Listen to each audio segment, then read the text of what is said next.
Having just finished the walkthrough for Wild 9, it is time to do the review on it. Now, Wild 9 is one of those gems from the PS1 era that didn't get the attention it deserves. Made by the same developers as the Earthworm Jim series, its lack of success is quite surprising. And I played it a lot as a kid, when I had the chance. At the time my brothers owned the console. Gotcha! Play! Yep, definitely child friendly. There's a lot going for this game. The gameplay runs smoothly and the controls are really easy to use. It takes almost no time to get yourself immersed in the game, and the rig is a really unique idea. Swinging isn't quite as smooth as it could have been, but that's a minor gripe, it's still great fun. Taking out enemies, whether by rigging them, crushing them, blowing them up, whatever, always feels really satisfying, and the level variation between the three different types is great, as it stops the game from getting stale. And the music, oh my god, the music. Tommy Tallarico, take a bow. He's very well known in the industry now, but back then he was a relative unknown. In my personal opinion, this is some of his best work too. I just wish he'd implement it into his video games live tour. Please? There are some drawbacks to this game. The difficulty level, for example, isn't actually progressive, it just jumps all over the place. Crate Escape, the 4th level, and Drench, the 7th, are the 2 hardest levels in the game, as opposed to the 2 final levels. This goes for the boss battles as well. The Drench boss is easily the hardest, with Khan himself being far too easy. Khan's low attack variety makes him extremely dull, and the final level feels anticlimactic as a result. The game's shortness, you can beat it in 3 hours, can also leave you feeling slightly unfulfilled.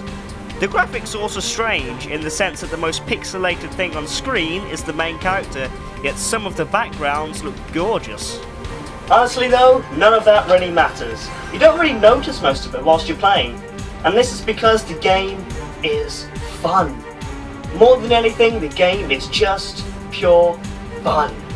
Unlike the vast majority of games you see today, Wild 9 has a sense of humour. The can of Wex and all its cheesy quotes are just part of this game's fun. Yes, it's all cheesy, but even just the attempts can make you laugh, and it extends beyond the game disc. The game on disc gets an 8 out of 10, however, if you do go on by the game, make sure you get the manual with it as well, because not only is there a 5-page story which sets up the whole game, you also get things like this. Instructions for use. Number 1. Buy a house, rent an apartment, or obtain some other type of shelter where you can have electricity. Number 2. Have your local electric company run power lines to the above mentioned location. Number 3. Buy a PlayStation console. Number 4. Buy Wild 9. Number 5. Buy a television. Number 6. Buy another copy of Wild 9 just in case you lose or loan out the first copy you bought. Number 7. Set up the television and console according to the manufacturer's instructions. Number 8. Insert the Wild 9 disc into the console, black side down, and close the lid. Number 9. Turn on the power. Number 10. Order a pizza. Number 11. No anchovies. Number 12. Buy another copy of Wild 9 to send to a family member for their birthday, holiday, no special reason. Number 13. Take a bath. Do not, however, attempt to take a bath while playing Wild 9 or any other console game. Number 14. Continue reading the manual.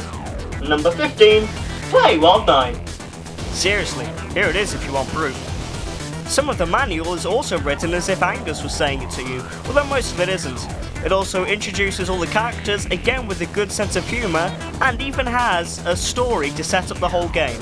I love this, it really adds something to the whole experience that you don't get much today. Overall, this game fittingly gets a 9 out of 10. You will still get a hell of a lot of fun out of it despite its minor drawbacks, and you will want to go back and play it again. I have many times. It's a shame that Shiny Entertainment no longer exists, as now it will never have a release on the PS1 Classic series, and nor will it ever get a sequel. But hey, you can take the CD disc itself, put it in your CD player, and blast some of the tunes from it. 9 out of 10? That's Wild 9. That failed. Let's try that again. 9 out of 10? That's Wild 9.